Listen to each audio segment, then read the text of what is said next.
Hi friends, welcome to learning academy Kannada YouTube channel. ನಮ್ಮೊಂದು YouTube channel ನೋಡ್ತಾ ಇದ್ರೆ ಅಥವಾ ಇಲ್ಲಿವರೆಗೂ ಸಬ್ಸ್ಕ್ರೈಬ್ ಮಾಡದೇ ಇದ್ದರೆ ಸಬ್ಸ್ಕ್ರೈಬ್ ಮಾಡಿ ಮತ್ತು ಸಪೋರ್ಟ್ ಮಾಡಿ ಅಂತ ಹೇಳ್ತಾ, ಇವತ್ತಿನ ಒಂದು ವಿಡಿಯೋ ಏನಪ್ಪ ಅಂತಂತಂದರೆ KPTCL ಪವರ್ ಮ್ಯಾನ್ ಮತ್ತು ಅಭ್ಯರ್ಥಿಗಳಿಗೆ ಮತ್ತು ಪೋಸ್ಟ್ ಆಫೀಸ್ ಅಭ್ಯರ್ಥಿಗಳಿಗೆ. ಯಾಕೆ ಸ್ಪೆಸಿಫಿಕ್ಕಾಗಿ ಈ ಅಭ್ಯರ್ಥಿಗಳಿಗೆ ಅಂತ ಹೇಳ್ತಾ ಇದ್ದೀನಿ ಅಂತಂತಂದರೆ, ಈ ಎರಡೂ ಅಪ್ಲೈ ಮಾಡಿದಂಥ ಅಭ್ಯರ್ಥಿಗಳು ಪರ್ಸೆಂಟೇಜ್ ಆಧಾರದ ಮೇಲೆ ಒಂದು ಜಾಬ್ಗಳನ್ನ ಆಯ್ಕೆ ಮಾಡುವಂಥದ್ದು ಎರಡು. ಆ ಎರಡೂ ಸಹ ಅಪ್ಲೈ ಮಾಡಿ ಯಾರೆಲ್ಲ ಆಯ್ಕೆ ಆಗಿಲ್ವೋ ಅವರಿಗೆ ಈ ಒಂದು ವಿಡಿಯೋ ಉಪಯುಕ್ತ ಆಗ್ತದೆ. ನೀವೇನಾದರೂ ಸೆಲೆಕ್ಟ್ ಆಗಿದ್ದರೆ ಈ ವಿಡಿಯೋನ ಸ್ಕಿಪ್ ಮಾಡಬಹುದು. ಏನಪ್ಪ ಇದು ಗುಡ್ ನ್ಯೂಸ್ ಅಂತಂತಂದರೆ, ನಿಮಗೆ ನೆಕ್ಸ್ಟು ಏನೆಲ್ಲ ಆಪರ್ಚುನಿಟಿ ಇದೆ ಎಂಬುದರ ಬಗ್ಗೆ ಈ ವಿಡಿಯೋದಲ್ಲಿ ಮಾತಾಡ್ತೀನಿ. ಅದಕ್ಕೇನಾ ಅಂತಂದರೆ, ನೆಕ್ಸ್ಟು ನಿಮಗೆ ಇದು ಬಿಟ್ಟು ಈಗ ಎಕ್ಸಾಂಪಲ್ಲು, ಈಗ ಪೋಸ್ಟ್ ಆಫೀಸ್ದು ಸೆಕೆಂಡ್ ಲಿಸ್ಟ್ ಬಂತು, ಅದರಲ್ಲಿ 97 ಆ ರೀತಿಯಾಗಿದೆ. ನಿಮ್ಮದು 96 ಅಥವಾ 95% ಇದೆ, ಆದರೂ ಒಂದು ಸೆಲೆಕ್ಟ್ ಆಗಿಲ್ಲ. KPTCLಲ್ಲೂ ಆಯ್ಕೆ ಆಗಿಲ್ಲ ಮತ್ತು ಪೋಸ್ಟ್ ಆಫೀಸಲ್ಲೂ ಆಯ್ಕೆ ಆಗಿಲ್ಲ ಅಂತ ನಿಮ್ಮ ಒಂದು ಆಯ್ಕೆ ಆಗಿದೆ ಇದ್ದಲ್ಲಿ, ನಿಮ್ಗೆ ಇನ್ನೂ ಆಪರ್ಚುನಿಟಿಗಳೇ ಯಾವ್ಯಾವಿವೆ ಎಂಬುದರ ಬಗ್ಗೆ ನಾನು ಹೇಳೋದಕ್ಕೆ ಈ ವಿಡಿಯೋ ಮಾಡಿದ್ದೀನಿ. ಓಕೆನಾ? ಏನಪ್ಪ ಅಂತಂತಂದರೆ, ನಿಮ್ಮದೇನಾದರೂ ಆಯ್ಕೆ ಆಗಿಲ್ಲಪ್ಪ ಅಂತಂತಂದರೆ ಸ್ನೇಹಿತರೆ, ಏನು ಮಾಡಿ ಅಂತಂತಂದರೆ, ಫಸ್ಟ್ನೇದು ನೀವು ಏನು ಕಾಂಪಿಟೇಟಿವ್ ಫೀಲ್ಡ್ ಅಂತಂತಂದರೆ exam CET common entrance exam ಬರೆದು ನೀವು ಪಾಸ್ ಆಗ್ತೀನಿ ಅಂತಂದರೆ ಅದಕ್ಕೆ ಯಾವ್ಯಾವ ಹುದ್ದೆಗಳಿವೆ, ಅದು ಸಹ ಗುಡ್ ಆಪರ್ಚುನಿಟಿ ಇವಾಗಿದೆ. ಇನ್ನೊಂದು ವಾರದಲ್ಲಿ ಅಂತಂದರೆ, ಈಗ ನೆಕ್ಸ್ಟ್ ವಾರದಲ್ಲಿ ನಿಮ್ಗೆ ನೋಟಿಫಿಕೇಷನ್ ಆಗ್ತವೆ. ಹೌದಾ?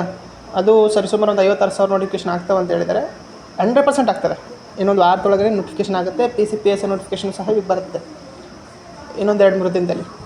ಓಕೆ, ಇನ್ನು ನೆಕ್ಸ್ಟು ನಿಮಗೆ ನಾನು CET ಎಕ್ಸಾಮ್ ಬೇಡ, ನಾನು ಪರ್ಸೆಂಟೇಜ್ ಅದರದ ಮೇಲೆ ಯಾವುದಾದ್ರೂ ಇದ್ದರೆ ಹೇಳ್ರಿ ಅಂತಂತಂದರೆ, ನಿಮ್ಮದೇನಾದರೂ 95% ಇದೆ, 96% ಇದೆ, ನಂದು ಸೆಲೆಕ್ಟ್ ಆಗಿಲ್ಲ, ಏನು KPTCLಗೂ ಸೆಲೆಕ್ಟ್ ಆಗಿಲ್ಲ ಮತ್ತು ಪೋಸ್ಟ್ ಆಫೀಸ್ಗೂ ಸೆಲೆಕ್ಟ್ ಆಗಿಲ್ಲ, ಮತ್ತು ನನಗೆ ಒಳ್ಳೆ ಜಾಬ್ ಬೇಕು, ಪೋಸ್ಟ್ ಆಫೀಸ್ಗಿಂತ ಒಳ್ಳೆ ಜಾಬ್. ಯಾಕಂತಂದರೆ ಪೋಸ್ಟ್ ಆಫೀಸು ನಾನ್ ಗೌರ್ಮೆಂಟ್ ಅಂತಂದರೆ ಅದು ಇನ್ನೂ ಗೌರ್ಮೆಂಟೇ ಸ್ನೇಹಿತರೆ, ಬಟ್ ನಿಮಗೆ ಇನ್ನೂ ಅದರಿಂದ ಎಕ್ಸಾಮ್ ಬರೆದು ಮತ್ತೆ ಹೋಗಬೇಕಾಗ್ತದೆ. ಅದರಲ್ಲಿ ಜಾಯ್ನ್ ಆದ ನಂತರ ಗ್ರಾಮೀಣ ದಾಖಲೆ ಸೇವಕ ಆಗಿರ್ಬೋದು ಮತ್ತು BPM, ABPM. ಅದೇ ನೀವು ಈಗ ನಾನು ಹೇಳುವಂಥ ಕೋರ್ಟ್ ಜಾಬ್ಗಳಿವೆ, ಅಂದರೆ ಜಿಲ್ಲಾ ನ್ಯಾಯಾಲಯ ಮೈಸೂರಲ್ಲಿ ಬಿಟ್ಟಿದ್ದಾರೆ, POನು ಮತ್ತು ಪ್ರೊಸೆಸ್ ಸರ್ವರು ಗುಡ್ ಜಾಬ್. ಸೆಲೆಕ್ಟ್ ಆದ್ರಿ ಅಂತಂತಂದರೆ ನೀವು ಆರಾಮ್ 30-40 ಸಾವಿರ ರೂಪಾಯಿ ಸ್ಯಾಲ್ರಿ ತೊಗೊತೀರ, 30,000ವರೆಗೂ ಬಂದೇ ಬರುತ್ತೆ. ಮತ್ತು ಬೆಸ್ಟ್ ಜಾಬು, ಚೆನ್ನಾಗಿರುತ್ತೆ, ಗೌರ್ಮೆಂಟ್ ಜಾಬ್. ಓಕೆ, ಅದು ಬಿಟ್ಟು ಇದಕ್ಕಿಂತ ಹೈ ಜಾಬ್, ಕರ್ನಾಟಕ ಹೈಕೋರ್ಟಲ್ಲಿ ಜಾಬ್ ನಿಮಗೆ. ಓಕೆನಾ? ಅಲ್ಲಿ ನೀವು ಸೆಲೆಕ್ಟ್ ಆದರೆ ಅಂತಂತಂದರೆ, ಅಲ್ಲಿ ಪ್ಯೂನ್ ಜಾಬೇ ಸೆಲೆಕ್ಟ್ ಆಗಲಿ, ನೀವು ಆರಾಮಾಗಿರ್ಬೋದು. ಹೈಕೋರ್ಟಲ್ಲಿ ಜಾಬ್ ಅಂತಂದರೆ ಅದು ಸೂಪರಾಗಿರುತ್ತೆ ಸ್ನೇಹಿತರೆ.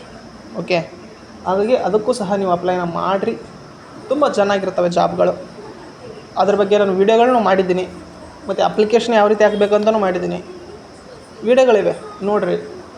ಯಾಕೆ ಮತ್ತೆ ನಿಮ್ಮ ಸ್ಪೆಸಿಫಿಕ್ಕಾಗಿ ಹೇಳ್ತಾ ಇದ್ದೀನಿ ಅಂತಂತಂದರೆ, ಈ ಅಭ್ಯರ್ಥಿಗಳು ಸೆಲೆಕ್ಟ್ ಆಗದ ಅಭ್ಯರ್ಥಿಗಳು ನಮ್ಮ ಯೂಟ್ಯೂಬ್ ಚಾನಲ್ ಜಾಸ್ತಿ ಜನ ಇದ್ದಾರೆ, ಹಾಗಾಗಿ ನಿಮ್ಗೆ ಉಪಯೋಗ ಆಗಲಿ ಅಂತ ಹೇಳ್ತಿದ್ದೀನಿ ವೀಡಿಯೋ. ಓಕೆ, ಈ ವಿಡಿಯೋ ಇಷ್ಟ ಆಯಿತು ಅಂತಂದರೆ ಪ್ರತಿಯೊಬ್ಬರು ಸಹ ಸಬ್ಸ್ಕ್ರೈಬ್ ಮಾಡಿ ಮತ್ತು ಪ್ರತಿಯೊಬ್ಬರು ಸಹ ಅಪ್ಲೈ ಮಾಡಿರಿ, ನಿಮಗೆ ಉಪಯುಕ್ತ ಆಗಲಿ ಅಂತ ಹೇಳ್ತಾ, ಇದು ರೀತಿ ನೋಡೋಕ್ಕಿಂತ ಸ್ನೇಹಿತರೆ ವಿಡಿಯೋ ಇಷ್ಟ ಲೈಕ್ ಮಾಡಿ, ಶೇರ್ ಮಾಡಿ ಮತ್ತು ತಪ್ಪದೆ ಸಬ್ಸ್ಕ್ರೈಬ್ ಮಾಡಿ ಅಂತ ಹೇಳ್ತಾ ವಿಡಿಯೋ ಇಷ್ಟ ಆಗಿದ್ದೀನಿ. Thanks for watching.